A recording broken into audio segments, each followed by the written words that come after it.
Ladies and gentlemen, welcome to another TangentCast with myself, Paul, and... Myself, Amata, as always. How have you been? How? Oh, I was just about to ask you that. Yeah, just, normal stuff, a lot of work, finally got back over plague, so that's a positive. Mm. How about you? Pretty much the same. I mean, we've both been struck down recently, so I've just kind of been getting back into my normal schedule now that I'm no longer dying. Yeah. Other than that, I've been alright. So, you're basically Little Miss Plague. Yeah, it's that time of year, unfortunately. Pretty much. I got sick, with the flu, and it took me, a week and a half to recover, and then I got actually, it's probably about 2 weeks to recover fully, and then I got a cold, and it just would not bugger off at all. I've still got the last vestiges in my throat. I've still got a bit of a sore throat, which is really frustrating, but it just is what it is, unfortunately. So many people are just sick at the moment, half the people I know, whether it's gym buddies or, normal friends or family or whatever, so many people have just been sick over the past couple of weeks. It's ludicrous. Yeah, I mean, it's kind of a similar story for me in that I was sick for about a week with a pretty nasty cold, and then just as I was starting to feel better, I got food poisoning and was, feeling ill for another 2 days on top of that, so that was fun. You must have been, so happy about that. Oh, thank you, food poisoning, for what you've done for me. Yeah, pretty much. So, have you been playing much? I can't remember if I mentioned, but I completed Ghostbusters the other day. Oh, did you? Yeah, I actually finished the game. Woo! That's always fun, isn't it? I'm going to go back to playing Gears of War now that my voice isn't, fucked to an oblivion. Yeah. So that's a positive. Aside from that, I've just started XCOM, Enemy Unknown, on the PC. Okay, cool. And I've also been playing a little bit of Pillars of Eternity, as you know. Yeah. Aside from that, I have just been playing a little bit of Dishonored 2, and have been buggering around a bit with the PS4 Pro. Well, I've also been playing a fair bit of Dishonored 2 the last day or so, so I'd love to hear your thoughts on it so far. I'm not far through. I'm at the part... I'm going to... Okay, I won't say that. I'll say, for those who know where... Those who have played it will know what I'm talking about, and for those who haven't, can't whine about spoilers. But I'm at the part where basically you just after the part where you get the powers. Right. So and I'm playing as Emily. Yeah, I mean, as I said to you, in private, I was actually really torn on who to play as, because part of me was like, yeah, I want to play as Corvo, cosplayed as him, and I've obviously played as him in Dishonored 1, but I thought, nah, I'll play as Emily because I want to try out her new powers, which look really cool. So that's what I've been doing, and I just completed the second mission, I want to say, the second proper mission. So I'm enjoying it very much so far. It definitely seems improved over the original. I'm playing on the PS4 Pro, and there are definitely some failures on my part on playing on joypad, because I can't play FPS properly on pad. I just have an affinity for mouse and keyboard, so what I noticed for the first, especially because I played the first one on keyboard mouse, there was a couple of instances where I was just jumping too early and just screwing up generally. But I'm really enjoying it. One thing I would say about the game, I would like to be able to peek, do the lean left and right, which you can do in some games, where you can kind of just... You can? Can you? Yeah. I don't know the buttons are on controller, but on keyboard they're Q and E, you can lean. Yeah, I thought that I was missing that. I'm going to have to look and see what it is on the Yeah, I mean, maybe PS4, the shoulder buttons? Yeah, because I tried the shoulders and it obviously they attack, so it must be square and something. Yeah, because you could definitely I was lean though. Yeah, because when I was playing, I thought to myself, this is bloody weird. I could have sworn I was able to lean on Dishonored 1. I must be imagining it. And then obviously, because it didn't, as far as I remember anyway, it didn't tell me in the tutorial, so I just, to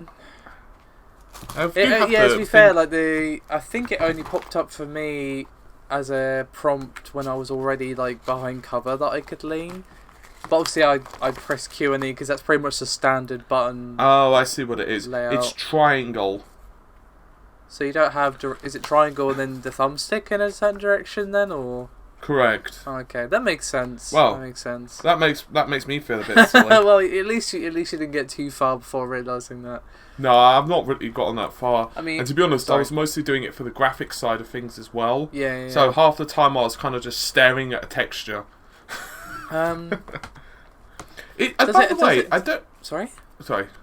I was going to say, what I noticed as well, one thing that really fucking aggravated me as soon as the game loaded. Yeah. You know when you very first appear, shall we say, spawn into the game world on the very first mission, literally when you first start playing as like Emily in the tutorial. Yes. If you look to the left, you've got those water pipes, which are obviously, spewing water. Mm-hmm. I don't know if it's just my imagination, but if you look at those, the bloody water, I swear, is coming out at like 15 frames a second. I didn't really pay attention, sorry. It was really sodding jarring. I don't know if it's... I'm going to check it on the PS4. I've checked it on the PS4 Pro and it's doing that. I'm going to check it on the PS4, but I'd love to see the PC version at like max settings. And it fucking annoyed me because everything else in the environment was running nicely. And you've got this, and it's running between like half to, I swear, to a quarter of the frames. I did not notice, but I don't really remember these pipes that you're talking about, to be quite frank. It's literally, if you create another character... Yeah, I know, in the tutorial, I know the bit you mean, but I don't remember these pipes specifically. But what I was going to ask you is, does the PS4 Pro have like a high frame rate mode or anything available? It doesn't seem like it at the start. Like there's no specific PS4 Pro option, so I don't know if there's any difference inherent. So I'm gonna do a comparison on that. But basically, I haven't loaded up even the regular PS4 version yet. I'm just going in blind to a lot of these games because I don't want to have a bias. So basically, what I'm doing is I'm just checking to see which games are PS4 Pro supported. And then I'll see if there's a difference at like 1080p for people and stuff like that. Right. But yeah, so far I'm enjoying the game. One thing I will say though is that I don't know if it's just me, but the game seems a lot less forgiving than Dishonored 1. Like, the enemies will spot you really fast and from quite far away sometimes. Like, sometimes... I had noticed a couple of times that I seem to get spotted behind cover. Well... If the cover is something like a table where you could be seen at the right angle, then obviously it makes sense. No, I'm talking pillars here. I don't know then. But they actually seem to have peripheral vision. So like if you're... They actually say that to you in the beginning. Yeah, so if you're around a corner or whatever, they can kind of spot you at the corner of their eye if obviously you're not fully in shadow or whatever. But... there's been multiple times when I've thought I was okay and then like some dude has just come out of nowhere and obviously started attacking me, which... It's very frustrating for me because I'm trying to, for my first run, do low chaos, so it's just like... Oh. Quick save and quick load are my best friends. Let's just put it that way. Oh. Low chaos. Okay. Yeah, I'm sure you're doing Emily as some sort of mass murderer. You know what was quite funny is that I went into the bar near the start. There's a tavern thing near the start. Mm-hmm. And obviously, I can't give away too much stuff. But the owner, she's a woman, and she says, I can't remember exactly what she said, but something along the lines of, "I'm going to have to ask you to leave, or I'm going to call the guards." So I was like, "Oh, okay." Stabbing eye. Well, I'm probably going to do multiple runs, so I'll probably play. Yeah, I'll I'll probably do play multiple Corvo runs. as High Chaos just to see the difference. I'll do multiple runs. I'll do Mass Murder Emily, Mass Murder Corvo, slightly less Mass Murder Emily. Well, I'm not going completely like kill free because I'm not good enough and I don't have the patience for that. But I am trying to keep it low chaos, so 1 or 2 people killed per area is probably about my limit. Okay, I've got to ask you something. People, if you don't want to know this tiny little spoiler, yeah, mute now. But I've got to ask you one thing. Mm-hmm. You know when she, on the end of the first chapter, if you will, and she's just gotten her powers. Yes. Does she say that I will take back what's mine, even if I have to burn the city to the ground? I'm trying to remember. Because when I heard that, I was like, that's a very interesting comment. Because that's I remember her saying, I'll take back what's mine, but I don't remember if she says the burning part, to be honest. I can't remember. Yeah, she literally said, I will burn the city to the ground. I was like... I don't think so. I don't remember that, so... But I might be just remembering wrong. I don't remember for sure. If you've got that recorded, let me know and double check it. I haven't been doing any recording. Oh, fair enough. Because I recorded it, and I definitely know she said it. Because when I heard it, I was like, "Holy shit!" I wonder if it's because I'm murdering everyone. I was going to say, like, how many people had you killed at this point, roughly? Like, a lot, or was it just one or two? Like, just answer the question. Let's put it this way: you know how it gives you that graph of the 4 points? Yeah. Well, mine was all the way in the bottom left. So, okay. Well, maybe it was in response to that. I don't remember her saying that, to be honest, but it could just be me not remembering. But it would make sense, since I'm going low chaos, that she wouldn't say that. Yeah, I think she said something like, I'll take back what's mine and I'll save my father, or something like that. And she said it aggressively as well. That's the thing. It wasn't like, I'll burn the city to the ground. They did say that they've done a lot more with the low versus high chaos this time. It's not quite so black versus white, you know. And what when it wouldn't surprise me if they have done multiple voice lines. Because when I was killing guards, she would actually say, "You deserve it, you traitorous dog," and stuff, and like comments along those lines, or like you're not fit to wear the uniform. I was just about to say, like, sorry.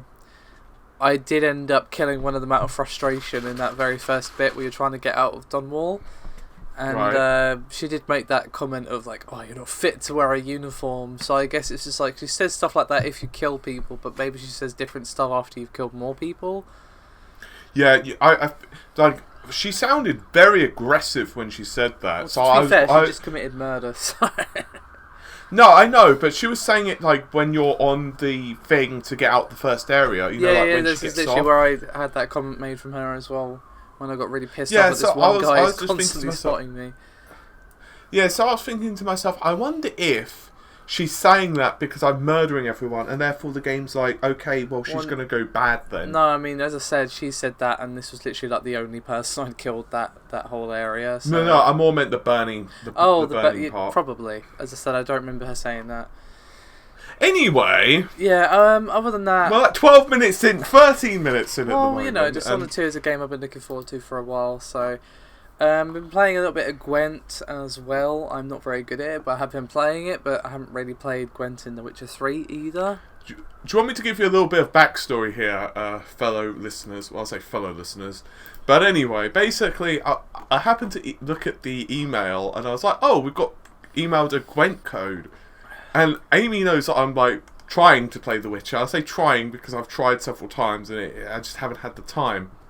And then she said to me something along the lines of, "Oh, awesome!" And I said, "Do you want the code because it's Cardi thing and I'm not really into it?" I can almost see like the bouncing like across like the universe. I'm pretty sure like I felt that the Earth move was just like yes, give. Pretty much. I mean, it's it's beta, so obviously there's some issues, but it seems pretty cool so far. Beta is beta. It is indeed. Anyway, we should probably get started on the topics, and let's just stay on the topic of Dishonored 2 for a second as we talk about the PC version of the game. Now, I will say I have not had any problems myself. I've had everything up to high, not ultra, up to high. And it's been solid, so next time I play I'm probably going to turn everything up to ultra just to see what happens. I kind of just took it down to high because I kind of assumed that I wouldn't be able to run it given the performance issues in this game. But for me it's been pretty solid, but obviously that doesn't mean that it's not having issues, because if you go to the Steam page for the game it has mixed reviews and a lot of the complaints are about the performance on PC.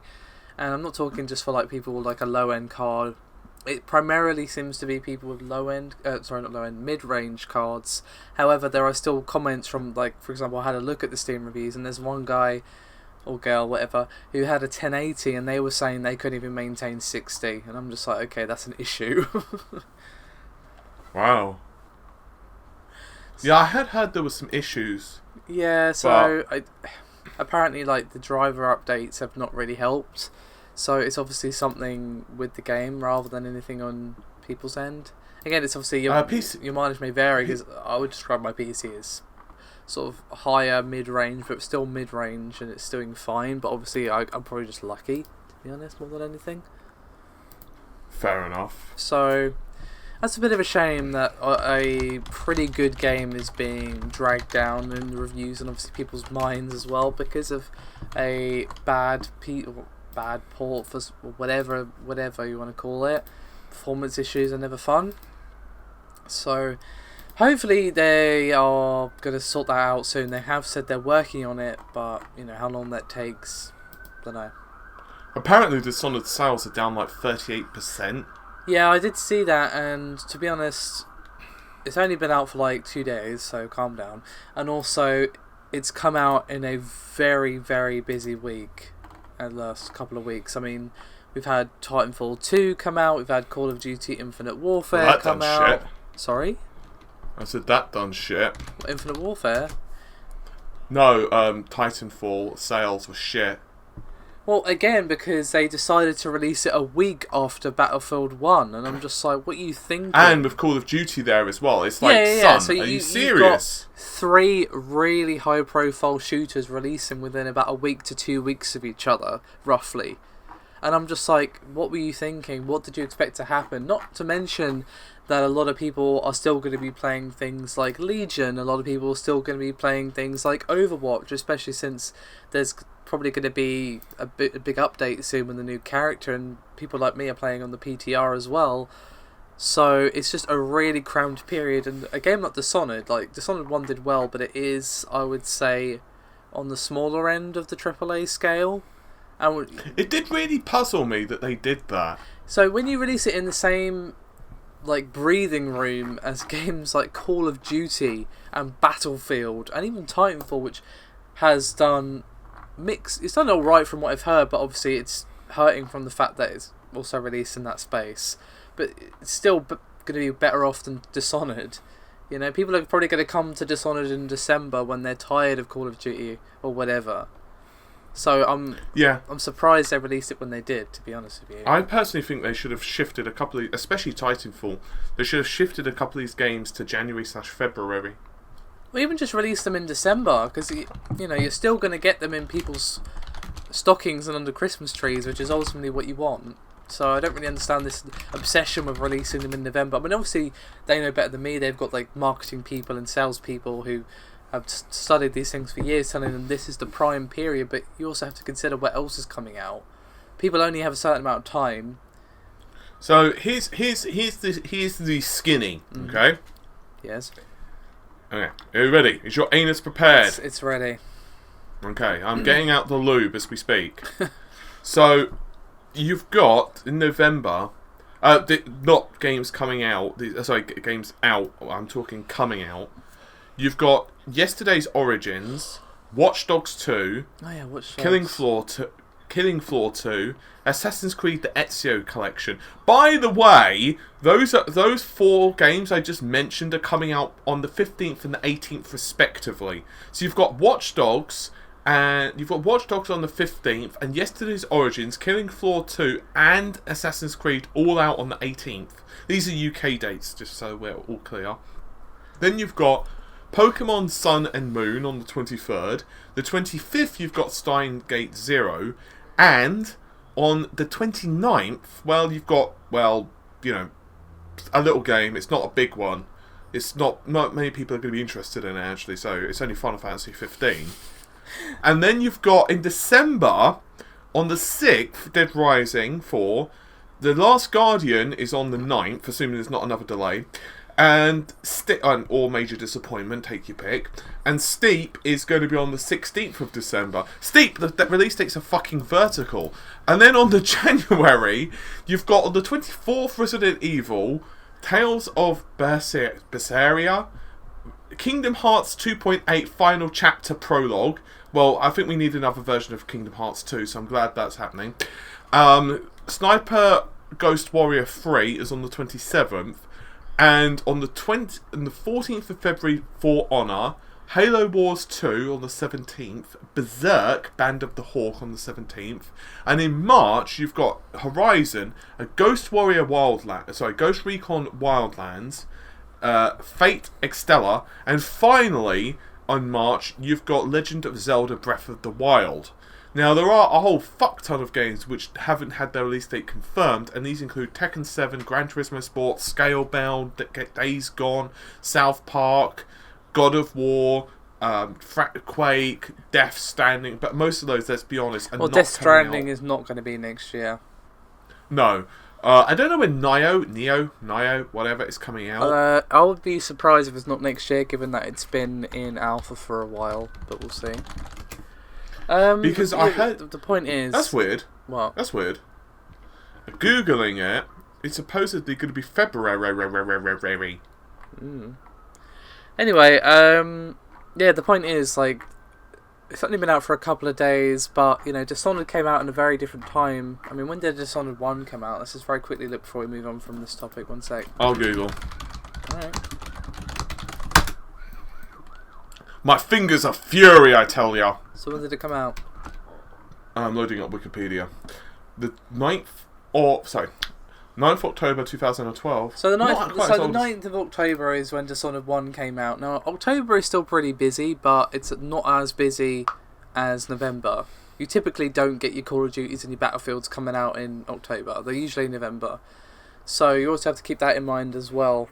And not to mention the fact that you've also got probably some mistrust from people because Bethesda are doing that thing of not sending people review code until the day before release.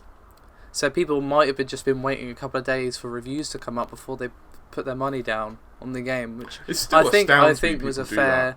Yeah, don't get me started on that. That's so anti-consumer, it's unreal. But regardless of all that, we should move on because we... Oh, I've got to say one last thing. You know, I was on Game UK's website, who are a retailer in the UK. I'm not advocating them, I'm just using them. No, they're very overpriced, don't ever go there. Yeah, but they've got a good release date calendar thing, I will say. And you want me to tell you what's in the top 10 pre-orders? Call of Duty and stuff, I think. I don't know. What? No, the one that surprised me is Assassin's Creed, the Ezio collection. Yeah, but those are the good ones. That's when Assassin's Creed used to be good. I'm not surprised. Yeah, but like, how many times can they have? I mean, just well, so you know, clear, if you've got a PS4 or an Xbox One, you can't play those games. It's that simple. Well, you can if you've got an Xbox One. It's called backwards compatibility. Well, yeah, but are they going to be improved? Are they actually going to be made for that console? Not really.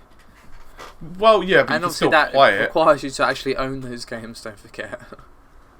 Well, the point. I know some of the PlayStation owners are all upset with that, but you know, it's okay. It's okay. Anyway, it's we really should move on because we're almost 25 minutes in. We've talked about one thing. Yeah, I know. Anyway, speaking about the Xbox One, we have some sales stuff. Now, this is a bit of a preview of the MPD report. For some reason, the last few months, Microsoft has got to tell us ahead of the MPD report release that they have outsold the PS4. I guess they're just really excited. So, this is the 4th month in a row that the Xbox One has outsold the PS4. This is for the month of October. So, while we don't know hard numbers or anything, because Microsoft never tell us hard numbers, and the MPD probably won't tell us either, it still is interesting that Xbox One is getting a bit of a lead now, after a couple of years of getting absolutely curb stomped by the PS4. You know what's quite interesting? Apparently, in the UK, the sales figures of the PS4 have increased 3 times the amount because of the Pro. Yeah, I'm not surprised. I mean, what I pretty much said in the video I did on this the other day is that it's really interesting that this is happening, but what's going to be more interesting, really, is going to be this month's sales figures from MPD or whoever. Because, yeah, Xbox One is doing well in the US, UK and Australia for the last few months. It's gone to MPD and GFK and a few other people. But this month, obviously, the Pro comes out. So I've got a feeling that it's going to be a very different story in November, December, and maybe into January and February as well. And obviously, this is probably going to continue. Obviously, they're not going to keep going up because obviously at some point things have to plateau, especially when we reach summer when basically nothing's coming out. But it's going to be interesting to see what kind of lead Sony can get in that time until the Scorpio comes out next Christmas. See, that's what I want to see. I would like to have seen if Scorpio, I mean, obviously it's not happening, but I would love to have seen what would happen if the Scorpio and the Pro had released at roughly the same time frame. That would have been really interesting, but obviously it's not going to happen. I mean, with the power disparity, the thing, it would actually... I feel like if the Scorpio and the Pro had released at the same time, it would finally answer the question of how much consumers actually care about power. Because if they care as much as people seem to think, and obviously it depends from person to person, but I'm just talking generally here, if they care more about power than anything else, then the Scorpio would do the best because it's more powerful from what we know, which is very little, but still. But I mean, while power is important, I don't really think the average consumer cares. They want. I think they do. They want. Yeah, sure. If you tell them this is the most powerful console on the market, that's a powerful sentence to say. However, what they really want to know is what games can I get on it? What are my friends playing? Like, several people I know have got on an Xbox One because that's what their friends have and they want to play with their friends, which is fair enough. So, while power is a consideration, it's not the only thing. So, would it be interesting to see that question finally answered? Personally, I think it also would have... I wouldn't have been surprised if the Scorpio sold better. You know why I think... Neither would I, but I'm just saying that we might be overestimating the importance of power in the consumer's mind. No, you know why I think it would have sold better? Why? In my opinion, there was a bigger install base of the PlayStation 4. So if you don't own a PS4... If you don't own an Xbox One, but you already own a PS4, logically, at least I would... Especially if I'm not a PC gamer, which I am, but let's just assume I wasn't and I owned a PS4. Rather than spending money to just to play my PS4 games at a slightly higher resolution, I would rather buy a Scorpio where yes, you've got it's more powerful than the PS4 Pro, but B, you also can play all of the Xbox exclusives. So I personally think if it had released at the same time, simply because A, it was more powerful, but B, the big reason, Sony already had higher sales figures. I think more people who already owned a PlayStation would probably be tempted to buy a Scorpio, especially if Microsoft could have launched Scorpio, or does launch Scorpio, with some pretty big exclusives. But that's a theory, obviously. Obviously this isn't what's happening, this isn't going to happen, it's going to be basically this time next year, we'll have a better picture of what the Scorpio actually is, the specs and so on.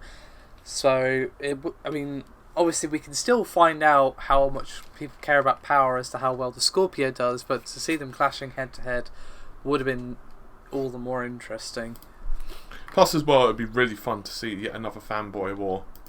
Not really, they're very tiresome. It's not, it's so fun. I just love listening to the comments. They're so great. They please me. The tears and the salt. Well, it's not a valid argument to go lol lol lol Xbox drone or Sony pony. It's like, that's not an argument. Yeah, but it's so fun. I just love the tears. They just please me. Anyway, what else we got on the docket today? We have... Oh yes. Do you want to talk about Zen for a bit?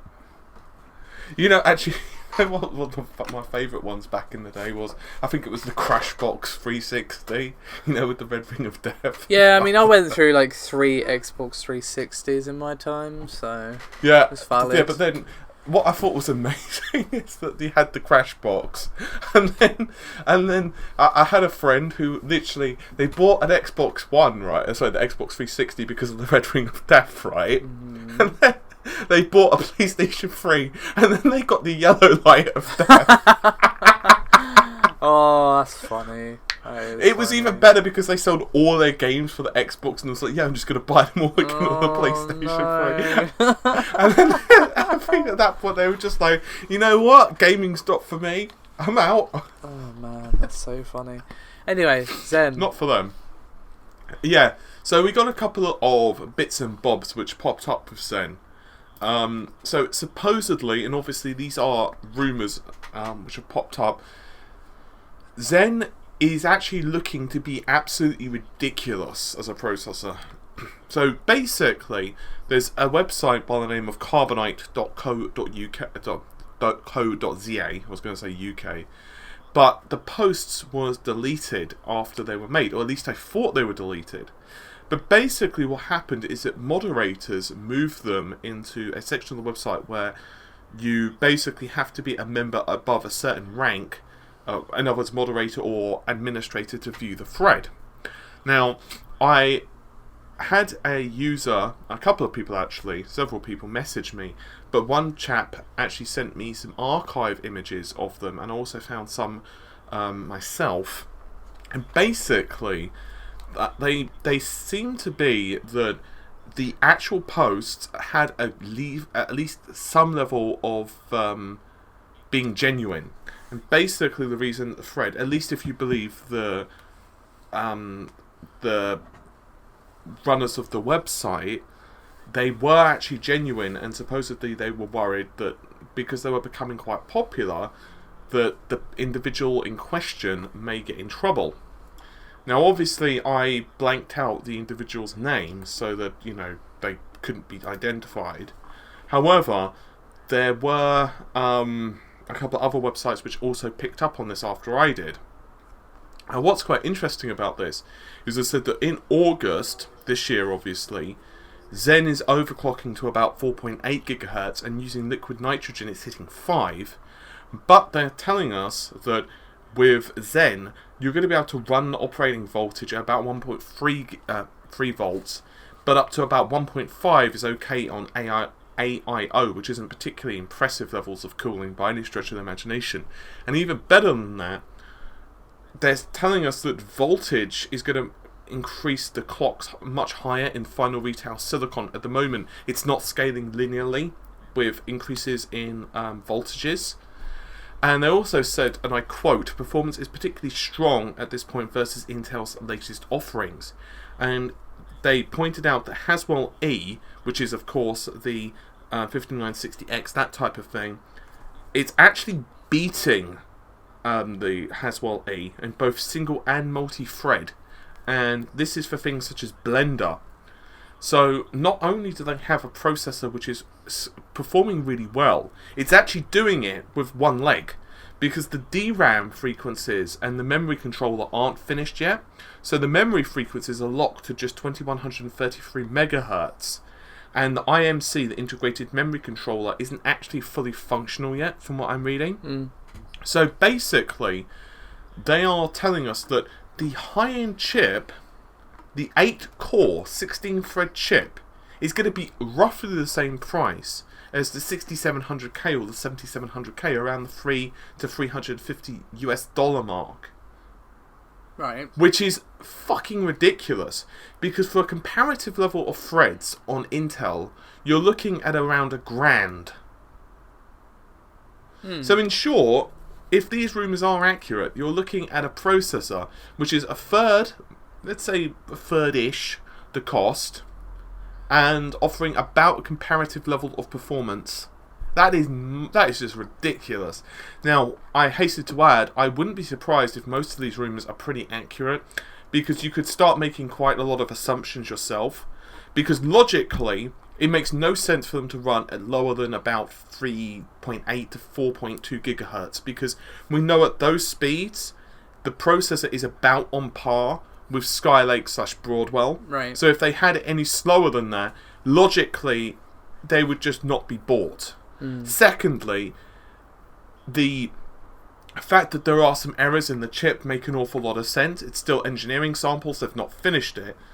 The only one that I'm really surprised at is the pricing, because that is ridiculous. I mean, if it is accurate, that is just...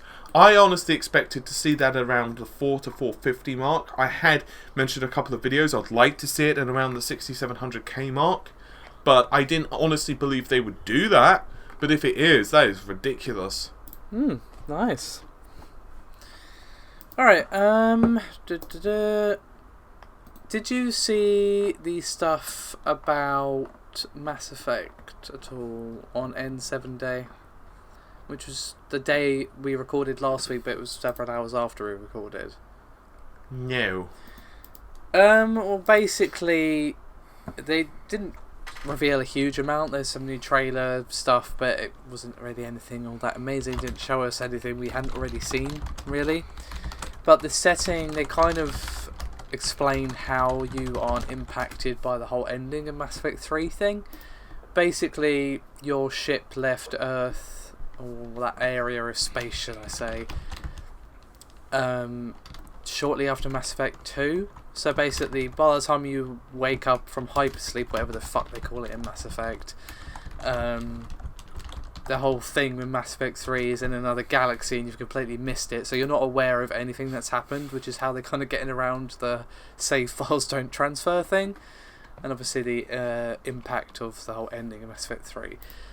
Also, they said that the loyalty missions from Mass Effect 2 will be making a return, which is cool. However, they are not going to be required, they're going to be an optional sub-objective. Right.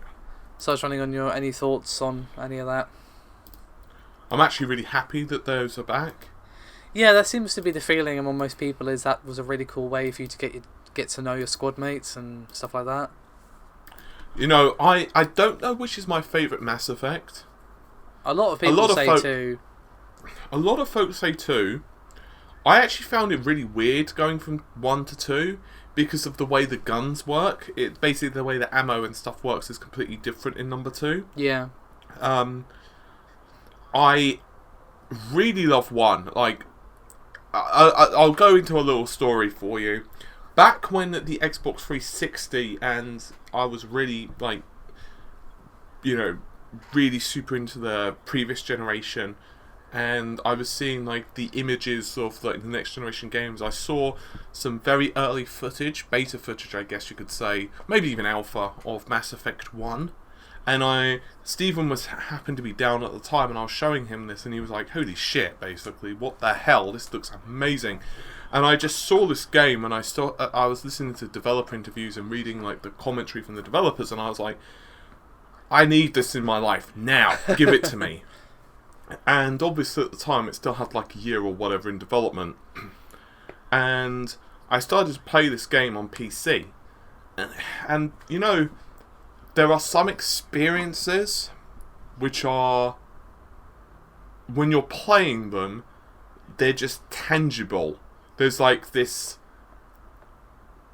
I can't even explain the word, but I don't think there is a single word, but they just tell you that the next generation of gaming is here. Like there's like this game, not necessarily is the best game in the world, but it's a game which has evolved your expectations of storytelling or gameplay. And when I was playing the original Mass Effect, and I was exploring, even doing like planet scanning and so on, I was just like, holy crap. But number 2, this story just went from like an epic to like, oh my god, like this is just amazing.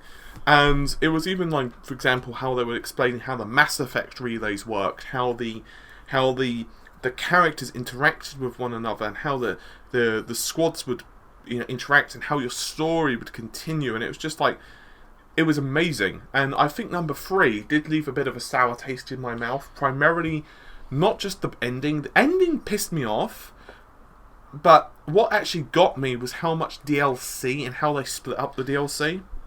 To be honest, like, they lost a lot of respect from me for the bullshit they pulled with the Day 1 Prothean DLC. Yeah, that, for example, was the thing. That was really, really shitty, to be honest. And you know what made it worse? Sure, what? It wasn't like, if he was just a regular, if he was like Bob, you know, if it was just Bob, and Bob happened to have like, I don't know, he was just a sentinel, and he happened to have a few extra weapons. Yeah, I know, it's the fact that he's Prothean, I know. That fucking pissed me off, because it was like, it felt like not only was it just it was a good portion of the backstory of the game, and it's like, that was just harsh. Yeah, that was uncool. That should have been in the game. Like, in my opinion, like, if you want to add DLC after the fact, go for it, whatever. But anything ready on day one should be included in the game. It's that simple. Like, yeah, and the other thing that pisses me off actually is, you know, the Mass Effect trilogy? yeah. One thing I dislike, there is a thingy-madooby on it. There is a, I can't remember the word, but I guess a chart would be the best way to put it. But basically there is certain levels of DLC which is not included. Yeah, So I'm it's saying it's really confusing to get the right version. Like, and it's even weirder because different systems have different things. Like, for example, the original Mass Effect has no DLC on the Xbox 360, I'm reading on this website. But on PC it does. Yeah, so And you could argue on Xbox 360 you're not actually getting the complete experience. No, it's just bizarre. And I'm not quite sure. But then other websites are telling me it does, so I'm not quite sure what the fuck's going on there. I do remember you saying that it's actually really hard to get the DLC for Mass Effect 3. All of it, for some reason. It's just weird. Yeah, the Ultimate Edition they have on Origin doesn't actually have all the DLC. So, I don't know. Yeah, I don't know. It's just kind of weird. So, I mean, a lot of people have been saying that the trailer for Mass Effect Andromeda looks generic, but I'm like, you can't really say that when you've seen like 5 minutes of gameplay. That's really all we've seen is some dude or gal, depending on your choice obviously, going around with a jetpack on some alien planet. It doesn't really say one thing or the other. It looks like Mass Effect to me, but you know, we'll see what direction they go. Weird. Yeah, I mean, I have to see when it comes out, and that's probably going to be out next year as well. I'll be probably betting on a Christmas release if we don't see it in the January to March period, which I don't think we will. They probably would have announced that by now if they were going to do that. Yeah, I mean, there's so much DLC in the original one. Like, there's Mass Effect Omega, and for example, that alone is like $15. Yeah, I mean, well, this is EA we're talking about here, so we shouldn't really be surprised. I know, but it actually pisses me off. I would rather the original game just cost more, so I don't have to worry about that bollocks. Yeah, I mean, I agree completely, but, you know, it is what it is. I mean, obviously you don't have to buy the DLC to enjoy the game, but obviously you do feel like you're getting an incomplete experience if you are missing out on a big chunk of story, or you know there's some amazing side mission that happens in a DLC or whatever. So, yeah, I can definitely understand the feeling. Yeah, basically from one reading it has very little / no DLC for Mass Effect number 2 and 3, and one can make a very compelling argument that 2 and 3 have the best DLC. So, yeah. Well, yeah, I mean, like, I'm sure the Prothean DLC is good. It just shouldn't have been day one DLC. It should have been included in the game or not released on day one. Yeah, like Zaid, Kasumi, and Overlord are amazing pieces, and Lair of the Shadowbreaker are all amazing pieces of DLC. And then on number 3, of course, you've got From the Ashes, Extended Cut, which isn't really a piece of DLC to be fair. What, it's the ending change, isn't it? Extended Cut? Correct. Right. Leviathan, and Omega, and I'll be honest, and Citadel, and I'll be honest, I never actually played Mass Effect 3 DLC, so before Mass Effect Andromeda comes out, guess what I need to do? Play Mass Effect 3? Precisely, Odin.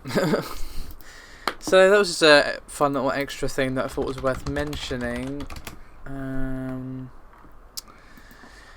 One thing I do want to quickly mention is some comments yesterday from a Doom developer whose name I forget, but he basically said that 4K gaming on Xbox Scorpio is a, quote, a waste of resources.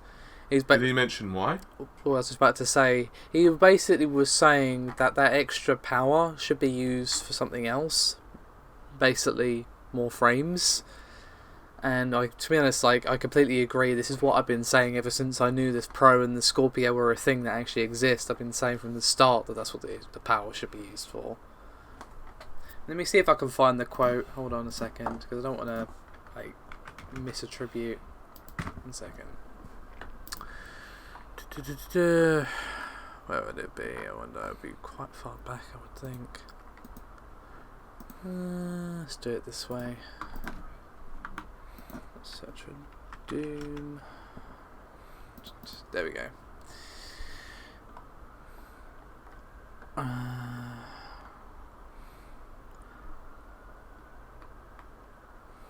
Yeah, so basically he's saying that using the 6T flops of the Scorpio to achieve 4K is a waste.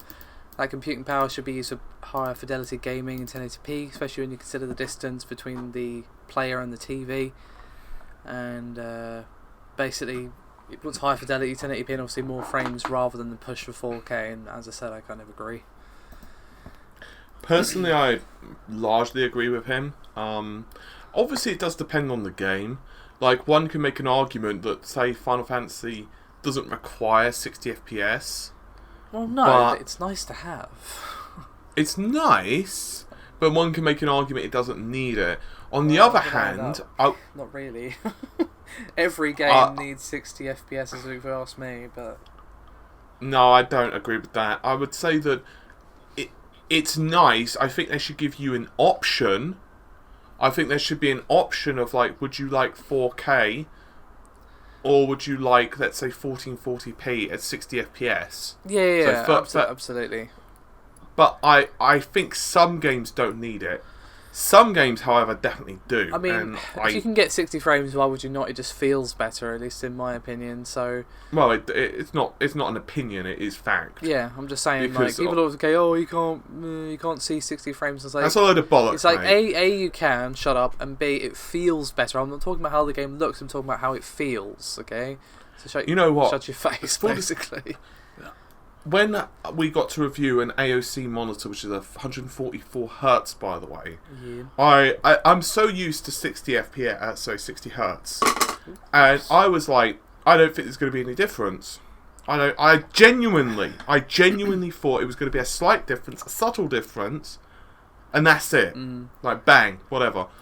And even games where I couldn't get 144 frames a second, just the fact that there was 80 or a lower response time made a huge difference. Yeah, that's what I'm saying. It makes it's crazy. The difference is palpable.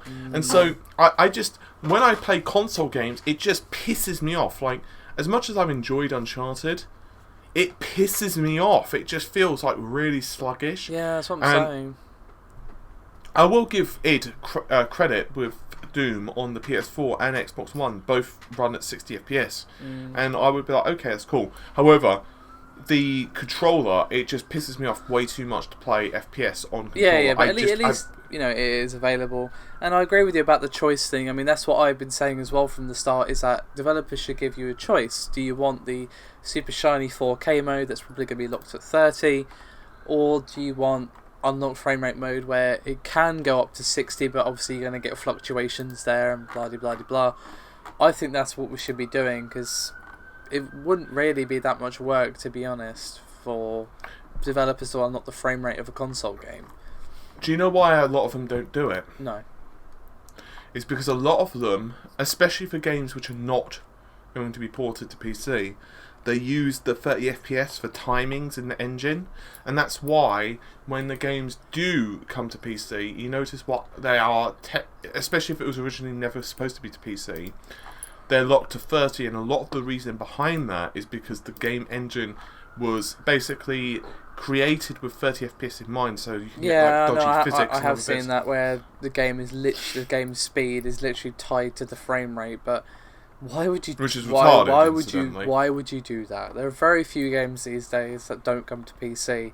If they don't, they're a Sony exclusive or an indie game that can't afford it or whatever. So I don't know. I think a lot of it is like, it's just easier. I think there are some technical reasons why I'm they sure do there are. it. I mean, I'm not a game developer. I'm not going to say that I know how to develop games, because I don't. But it does seem silly to me to do that when you've got this huge market on PC that's just growing, exponentially every day. Why would you do a thing that's going to make your life harder in the long run? I don't know. Anyway, we probably should we should probably wrap up, because we're approaching an hour. Didn't we have at least one more topic? We could throw in the GeForce thing if you like, but I would say just keep it brief. Okay, well, you know what? Brevity and me are like friends. So do you want to perhaps skip the preamble? That wasn't a preamble. It was an introduction. Just start. Okay. Well, you know how we've been expecting a GeForce GTX 1080 Ti? We have indeed. Is it just me, or was that a really sodding long name, incidentally? Who says the whole thing? You're just going to say 1080 Ti, really. Well, anyway.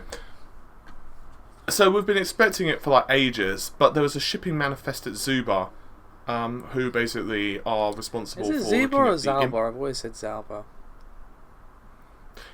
That thing that begins with Z-A-U-B-A. Or not begins with, that's entire spelling. Anyway, yeah, continue. It is the thing which is responsible for monitoring both the imports and the exports into India before they go to another country. So typically their foreign country of origin, if it's GPUs or motherboards, that type of bollocks, is China. And then it will be imported to something else. And it basically usually goes into the Indian port, which is Bangalore. Anywho, so a chap on videocards.com happened to notice a shipping manifest of a GPU which has a very, very similar name to the Titan, but with a couple of things changed. Now it's using the GP102, which is the same core as the Titan, but it's using only 10 gigabytes of RAM. Okay. So it looks like it's the cut down derivative which you would expect for the 1080 Ti. There is a couple of oddities with it though. The primary one was it's listed as 384-bit memory bus, which doesn't make sense. The basic bottom line is it should be 320, given it's only got 10 gigs of RAM, which makes me think that some of the memory controllers are basically there working, but either are not connected or they're connected as redundancy. I'm not sure which. Or it could be a typo. Now, if it is accurate, that means theoretically we're seeing engineering samples, because this was posted on the 8th of November 2016, obviously. So that means theoretically we're starting to see those cards go and wending their way between their vendors to actually test them. Now, obviously, in the case of the 1080 Ti, because it's a cut down version of the GP102 core, we're probably going to see fewer SMs, streaming multiprocessors. So we'll probably see, let's say, 4 to 8 fewer than the full Titan. So theoretically, we'll see a cut down version, let's say 48, just for sake of argument, and it theoretically should be priced at the sweet spot between the GTX 1080 and the Titan. But I was literally just about to ask if there's any rumours on pricing. Well, they have listed the shipping cost, or the actual product pricing in shipping, valued to be $1,000, and that's dollars. But that's an engineering sample, so whether that's indicative of the final release, it could be plus or minus 20%. So this is a cut down Titan basically, but it is more powerful than the 1080, yes? Yeah, it'll ruffle stomp the 1080. So, given that the 1080 is like $700 to $800 depending on which manufacturer and where it's overclocked and all that bollocks. I don't think, is it that expensive now? I mean, it was at launch, so I think it's probably gone down a bit now, but it was around 700 if I recall correctly. Alright, I'm gonna use Amazon. Yeah, go see what Amazon says. $600 for the cheaper derivatives. Is that pounds or dollars? Dollars. So $600. So if I recall correctly, it was about 700 when it came out, but that might be my false memory. But I'm pretty sure it was. Regardless, that probably points to the Ti being 800 or so, I would say. 800 to 900, I think. Is the safest price. It's probably not going to be 1,000, but it will be bloody expensive. I mean, the only fly in the ointment is there were other rumours, and how much you want to put into them in terms of stock is up to you. Yeah. But there were other rumours that Pascal is going to see a refresh in 2017. Basically, the refresh... I mean, would they do that? Well, yeah, because the problem is, if you make sense of it like this, right? Volta isn't available yet. It's not going to be released until 2018, right? Yeah. We know that for a fact. Because basically, Nvidia just need more time to cook. Yeah, I was going to say, is Volta next year or not? I can't remember. No, it's 2018. Okay. 2017 late is the very conservative. Like it's. But it's probably you'd be fucking 2018, lucky. not January. It's looking like it's gonna be CES 2018. reveal, I would assume. Yeah. So the problem is, what's coming out next year is Vega. Now Vega 10 is going to be the high-end cards from AMD, and Vega 11 are going to be the lower-end cards, which supposedly are going to be replacing Polaris. In other words, the 480s and stuff, right?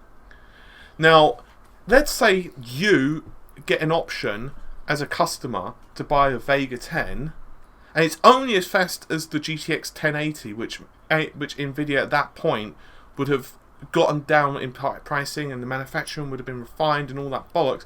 No one's going to buy Vega. People are going to laugh at AMD, so it has to be faster. Logically, Vega has to at least, and the top end have to be at least as fast, if not faster, than Pascal. It has to be. Especially because rumours are that it's got high bandwidth memory as well. Right. So the problem is, if it's only as fast, it's going to be crap. In the eyes of most people, it's going to be a disappointment. So that means that Nvidia have to have something to at least be able to be like, okay, well, we're going to compete. Or essentially, they're going to be in the same position AMD have been in, and they're only going to be able to compete in, let's say, the mid-range. Right. Because otherwise, AMD are just going to be ruffle-stomping them. I see what you're saying, because Nvidia don't have anything big planned for next year. They would pretty much hand down AMD 2017 because of Vega, assuming Vega is good, which it is pointing to be. Exactly. So the rumours are that the clock speed of Pascal are going to be higher, and it's going to be basically a refined manufacturing process because of they've improved their. Surely AMD are expecting this, though. Yeah, possibly, but just because they're expecting it doesn't mean they can counter it, or even if they can counter it, they might only have. Basically, I don't think it's that Nvidia are expecting them to beat them. Just to have something in the market to say, here I am. Yeah. And obviously, at the end of the day, we don't know what's going to happen. It could be that Nvidia just decide not to do this, but if they feel that they can do it, I would be surprised if they don't. To be honest, it seems logical, given what you just said, that Nvidia would do this if they can, and I would assume that they can do so. So, now, if memory serves, I think Pascal was built on 16nm, but this refresh is going to be using Samsung. And so what they've done is they're jumping on 14nm. So basically the fact that they're shrinking down the die just a little bit is the reason they're able to get these extra clocks out. Now, I don't know if that obviously is going to be the case, but they are jumping pretty firmly into bed with the Samsung. So we'll have to just wait. Anyway, on that note, we probably should call it there because we basically are at an hour now. So an extra long episode for you guys this week, I guess. Basically, I feel that we're cheating them out of like 2 minutes 10 seconds ish. Well, I'm sure they'll live. How do you know? Because I know. You don't know. You're guessing. It's an educated guess. It's educated. Anyway, that's us done for this week. Thank you very much for listening, and we'll see you next time. Alright, take care of yourselves. Bye for now.